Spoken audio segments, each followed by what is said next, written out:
आप जैविक खेती करने के लिए सबसे पहली जरूरत है कि आपके पास संसाधन क्या है। हम ज्यादा बड़ी बात नहीं करते राष्ट्रीय लेवल की, हम बात करते हैं राजस्थान राज्य की। राजस्थान राज्य में गौपालन मंत्रालय के पास में 2800 या 2900 रजिस्टर्ड गौशालाएं हैं।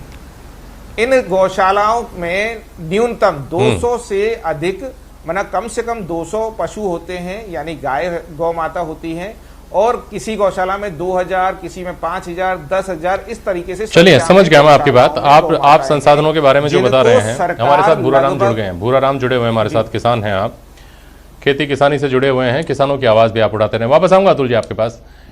भूराराम जी, ये इस बात को कोई नहीं नकार सकता, इस बात से हर कोई इत्तेफाक रखता है, आप हैं, मैं हूं, अतुल जी हैं, कोई, और डॉक्टर अजय शर्मा भी इस पर मुहर लगाएंगे कि अगर जैविक तरीके से तैयार किया हुआ खाना, सब्जी, अनाज जो भी है वो हम खाते हैं तो हमारी सेहत के लिए वो बढ़िया होगा। मैं ये समझने की कोशिश कर रहा था अतुल गुप्ता जी से, आप जुड़े उससे पहले आपने संभवतः बात सुनी होगी कि हमारे देश में जितनी बड़ी तादाद में किसान हैं और हमारी आजीविका का इस देश का कुल मिलाकर सबसे बड़ा हिस्सा जो है वो खेती किसानी से ही निकलता है, वो क्या हम जो जैविक तरीका है उससे क्या हम भरपाई कर सकते हैं अपने खेतों की? ये व्यावहारिक रूप से संभव है क्या?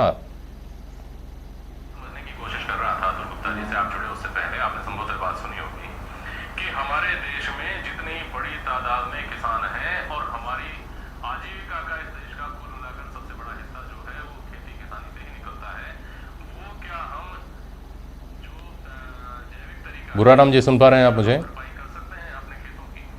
ये व्यावहारिक रूप से संभव है क्या?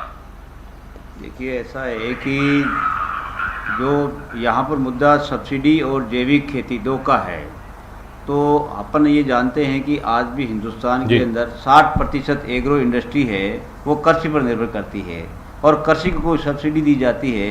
तो इसका मतलब ये नहीं है कि केवल किसान को ही फायदा होता है। एक आम उपभोक्ता जो फूड ग्रेन का प्रयोग करता है, फल का प्रयोग करता है, सब्जी का प्रयोग करता है, मसाले का प्रयोग करता है, उन सबको इसका फायदा पहुंचता है। और एग्रीकल्चर एक व्यापक शब्द है, कोई खेती करना ही एग्रीकल्चर नहीं है। जैसे मछली पालन है वो भी एग्रीकल्चर में आता है, जैसे मुर्गी पालन है वो भी एग्रीकल्चर में आता है। तो इन सारे सेक्टर को सब्सिडी देने से एक आम उपभोक्ता को जो है इसका फायदा होता है, और इसीलिए हमारी जो वस्तुओं की कीमतें हैं वो विद इन कंट्रोल रहती है। पहली बात तो ये है। और दूसरी बात ये है कि जैसे एग्रो उसमें जो ऑर्गेनिक खेती की बात है, तो ऑर्गेनिक खेती के द्वारा भी ये संभव हो सकता है, बट इसमें टाइम लगेगा। राजस्थान के लिए मैं उदाहरण के लिए मेरे ख्याल से डूंगरपुर जिले के अंदर अभी एक तरह का प्रयोग कर रखा है। डूंगरपुर के अंदर ऑलमोस्ट काफ़ी एरिया के अंदर जो है वो ऑर्गेनिक खेती की जा रही है। तो ऑर्गेनिक खेती को प्रमोशन देने के लिए भी किसानों को सब्सिडी देनी पड़ेगी। हमें पता है कि आज अमेरिका और यूरोप के बहुत सारे देश है वो ऑर्गेनिक खेती को बढ़ावा देने के लिए किसानों को काफ़ी मात्रा में सब्सिडी देते हैं। तो इसके द्वारा भी सब्सिडी दे करके हम जो है ऑर्गेनिक खेती को प्रमोट कर सकते हैं, जो हमारे स्वास्थ्य के लिए भी बहुत बढ़िया होगी और हमारी मिट्टी के लिए भी बहुत बढ़िया होगी, हमारे वातावरण के लिए भी बहुत बढ़िया होगी।